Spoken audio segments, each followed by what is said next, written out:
So I'm here again, cup of tea this time with me.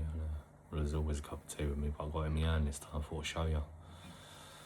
But I was reflecting tonight on why and where it had stemmed from me having to grow up so fast and becoming really secure and finding a sense of safety within myself really early, and maybe becoming hyper independent as fast as I did. And the reason why I'm able to do it the way I am now is where it came from. And and for me, this processing, this reflection helps me identify where my core woundings all stem from when they was really affecting me, and when they do affect me at times, and how I process them is by thinking and actually feeling these feelings, because it's important.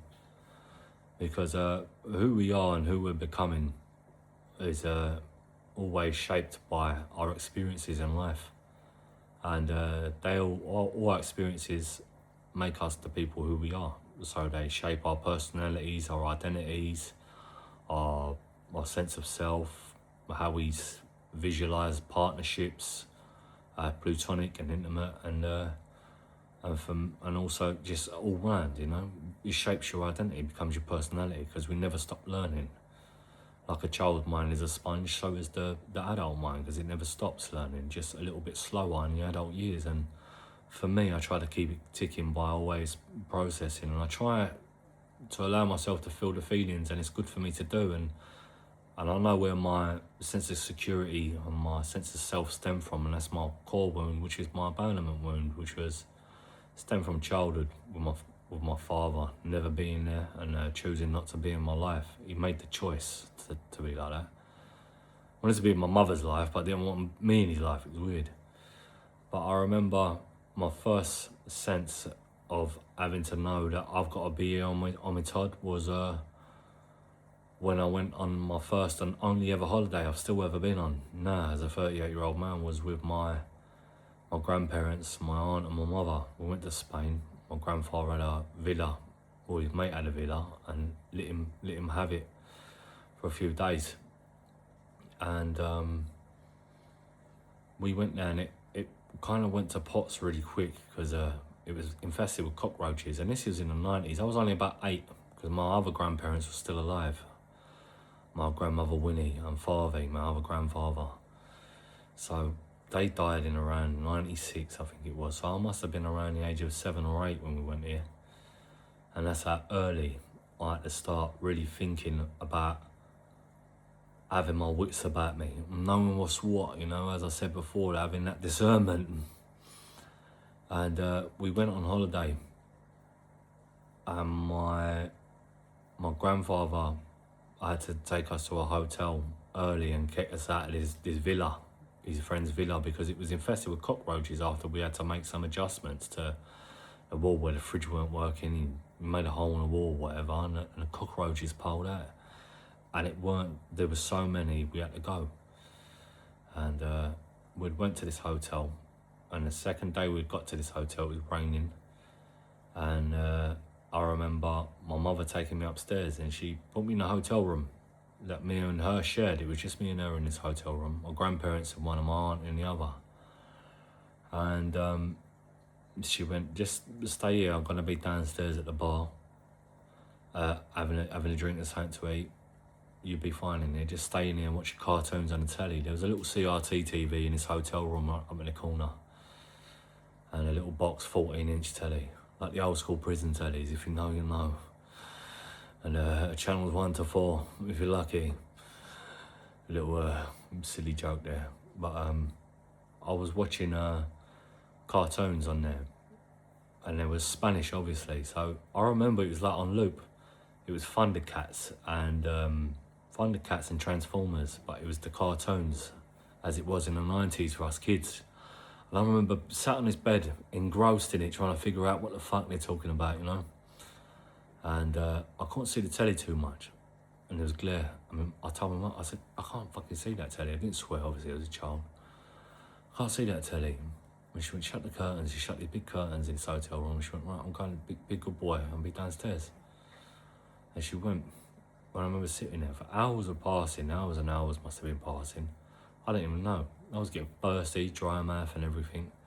I kept going to the bathroom to get drinks of water from the sink, from the tap, from the faucet, whatever you want to call it, whatever region or state you're in or country. In a little bathroom, a little shower and a sink in there. I was drinking water out of the tap because there weren't no bottled water in there, nothing. Fuck all. No mini bar, nothing like that. It was budget hotel, you know. It was a quick one. So I'm sitting there and there's time's passing and passing, and I'm just sat on this bed the whole time. I think she's taking long, so a couple of times I peered and peeked outside the door in this lobby, and it was always quiet. I remember a couple of other hotel room doors and a lift to the left of our door. And I knew my grandparents were on the same floor, so I've always had a little bit of secure sense of thinking I was all right, you know. And then I remember sitting there, and all of a sudden my grandmother had burst in the room. And she went, bloody hell, she went, where you been? Where you been? I want what you talking about. I want what you talking about, Nan. She went, where is she? And she's gone straight in the bathroom to look for my mother. And she went, where's your mum? I went, what do you mean? She went, she's downstairs with you. Like, I'm a kid, so I've just been sat on this bed the whole time watching cartoons, doing as I'm told. I'm like 7 or 8 years old at the time. And she went, what do you mean downstairs with us? She's up here with you. We've been looking for years. I went, looking for, she went, where? Wait, she went, where? I went, Mummy brought me up here. She shut the curtains, told me watch telly, and she'd come down to you to drink. She went, she's not here. I went, no. And she went, stand out in that hallway. You go and stand out there now and don't you move. Stand outside that door. I stood outside this hotel room door, and she went back in, and I could hear her shuffling, scuffling about and trying to run away from a big locust that was in there. There was a locust in that room with me for days. It was massive, it was. Big old fucker it was. You could hear it fly, giving it some, it was that thing. And I didn't care though, I was a kid, I loved bugs and stuff like that. I was a proper boy's boy, you know. So when I started collecting fish and snails and that, I loved it, didn't care. But I was standing outside and she'd come out and she went, are you all right, you hungry? I went, yeah. The first thing she said to me, you hungry? I went, yeah. She went, you've been up here the whole time? I went, yeah, Mum told me to stay here. So she took me downstairs to the hotel lobby where my aunt and my grandfather was.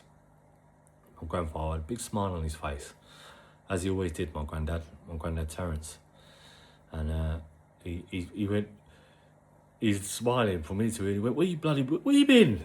I wouldn't have been upstairs, Granddad. He's laughing. He went, where is she? Where's your mother? He always said, your mother. Where's your mother? She's meant to be down here. He went, what do you mean? He's laughing. He went, what do you mean? I mean, Nan went, he's been up there on his own. And my granddad looked at her. He went, what you? He went, you're not, Mum's not. He went, the bloody hell's going on here? Because he never swore, my granddad. And neither did my nan, and tried not to, not in front of me anyway. He said bloody a lot, bloody. And he went, are you hungry? I went, yeah. He went, you've been up there the whole time. I went, I've been up there. Mummy took me up there and said, don't move. And she's come down here to have a drink. And they've looked at my aunt and she went, I said, she's meant to be with you. She went, she ain't with me. She went, she was with this Spanish man and she left. She left with Spanish geezer, random. I went, what Spanish man? She went, who we just met, and she left. She went, 3 days ago. I went, what do you mean 3 days ago? She went, you've been up, Nan went, you've been up there for 3 days. I've been sat in this little hotel room for nearly 3 days on my own on the bed watching Thundercats and fucking Transformers on fucking loop in Spanish trying to figure it the fuck out. I was that engrossed in this little telly, didn't even know. And that's why I was so fucking thirsty. And my granddad went, so you mean he's been up there on his own? He went, he was swearing, you know, and he never swore that much. I'd never really heard him swear. And my aunt looked at me, she went, I don't know what she's done. I've been in the hotel room sleeping. She went, I'll come back. She went, I ain't like that or nothing like that. And I went, can't believe it. I can't believe it. And the only reason that they had found me in the room on my own was because my grandmother had come up to look for like evidence of where she could have last been. Because bearing in mind, this is like 95. And there weren't no mobile phones access or anything like that. And we're in another country. So no one knows. So as far as everyone was concerned is that I'm with my mother. And the whole time I was in a random Spanish hotel that we'd just booked on the whim because we couldn't stay in the villa any longer. It was infested. On my own, I was in that hotel room for 3 days and I didn't even know how long I was there. So me peeping out wasn't just a kid being curious and thinking, where is she? It was literally 3 days had gone past almost. And I remember going up to staying in the hotel lobby this time. They didn't let me go upstairs and I was sleeping next to my granddad and they went, you hungry? I went, yeah. They went, what do you want? Look at the menu, you can have what you want. I remember looking at it, I couldn't read anything there. I went, what's that? And they went, it's pea soup. Because everything else was like weird Spanish. At the time, I never ate fish or anything like that. There's a lot of tapas stuff and stuff like that, being in Spain. And the only thing that didn't have fish on this menu was the pea soup. I went, is that pea soup? They went, yeah. I went, I'll have that. I'll have a Coke as well. And I ordered pea soup. I was up there eating garden pea, and it was a bowl full of fucking garden peas in soup, and I was eating that, and I remember just sleeping between my grandfather and my aunt. And my nan was taking turns, and then my mother came the next day, and it was a big hoo-ha. And the next day we had to come back. But it was then I really was sat there when my grandfather went, I can't believe she's not with him. Made me have to really realise that I have to be secure within myself and have my wits about me at all times, because I'll never know if I'm stable, if I'm safe, if I'm going to be secure. And that was another one of the initial moments that I realised I had to really be hyper independent and really be alert from a young age. And that was another experience that has shaped me. So that's where some of that wounding had kicked in, and you know, the feeling of isolation and being alone, and where these things stem from, all stem from childhood wounds, you know, and that's one of them. And it was quite deep rooted, you know, and a lot of times I do reflect on that when I think about going on holiday and stuff like that, which holds me back because I still have never left the country since. And that's the only time I've ever left the UK. I've been all around it, children's homes and everywhere, all around the UK, but never actually left the country, despite so many times attempted to. And that's one of the reasons why I haven't, is because of that. Probably holding me back and the anxiety of it all, you know, and feeling through those feelings. And just put me in position to really understand about myself and where hyper independence come from, and really growing up early and having to have your wits about you come from, and why I become and shaped myself into the kind of man and way of thinking I am embodying now, you know. And it's through me reflecting on these and I'm feeling through emotions and understanding them and processing them that gets me to be who I am today. Hence the teachings of life itself just came a little bit earlier for me than it would for other people.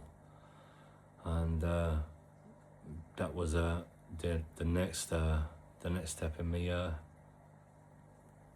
really learning that I've got to be a man early here, because there was no father around. It was just me and my mother, and if my mother was there half the time, so I was always left to my own devices, you know. I'd be in Bethnal Green and shit, I don't leave the estate. I go, alright then. I'd be playing with my mates on Pembury Estate. I had mates on Pembury Estate and the Hackney Downs Estate. And I was only a kid living on the Saturns, and I used to walk all the way down Cambridge Heath Road, up Mare Street and down onto the Downs. Under the Downs Estate around Pembury, and a couple of kids around there I used to play with. There was a play park there, all the white buildings, there was a little play park in there, I used to go and play in there. Mad when you think about it. Yeah, 8-year-old boy walking, that's quite a walk. If you're not from London and you don't know, that's quite a trek. I don't know, yeah. Just look up Bethnal Green Tube Station and the Hackney Downs Estate, and imagine a 7-year-old boy walking that to go and play in the park on his own every day. It's quite a feat. But yeah, so I had to really learn about being a man pretty quickly and looking after myself and having my wits about me. You know, becoming street smart or whatnot, as they call it. You know, streetwise. They used to call it. All the adults used to really say that to me. You know, and they used to go, "Really streetwise he is." She went, "Yeah, he's a fucker. He's always about everywhere." My mother used to say. It's because I'd want to know my surroundings. My surroundings were far and wide sometimes, where she'd take me all around the pubs, and probably that's another story for another post and video maybe. Yeah, that's my reflection tonight. Is this the wound of being alone and having to grow up quick and being a man, having to know you've got to secure your own self because no one else is doing it for you. You know. Yeah. I learn it quickly. But yeah, experiences do shape who we are and who we become. Hence the reason why I'm very hyper independent, and I've got a grounded sense of security despite any circumstance that I find myself in, quicker than most. I'm finding comfort in chaos, and yeah, that's one of my experiences they stem from. So yeah, if you listened this far, thanks for staying here, man. And you must have seen some of my other content by now in my shorts, and this is a lot longer. I've just noticed it's like 15 minutes. I won't keep it too long. And yeah, but again, if you stayed this long, thank you, and I appreciate you listening, taking the time. If you do, give me a like if you like understanding other people and their mindsets, and I'm gonna share it to other people to let them know they ain't on their own. If you know people with similar experiences that might be trying to process things the way I do, or would like to come to terms with that the way I can, and it might help someone, you know. So the handle was at Craig.Collins 1111, at Craig.Collins 1111. I say that clearly because that was a bit blah blah blah blah. And the channel's called Craig's Corner, and you're always welcome here. It's a safe space, and yeah, thanks for being here, man. Consider subscribing if you want to see more. And I upload shorts on that regular. I'll probably make a little short out of this somehow and post that. And yeah, thanks, man. Keep sipping my tea. Ready for bed, I think.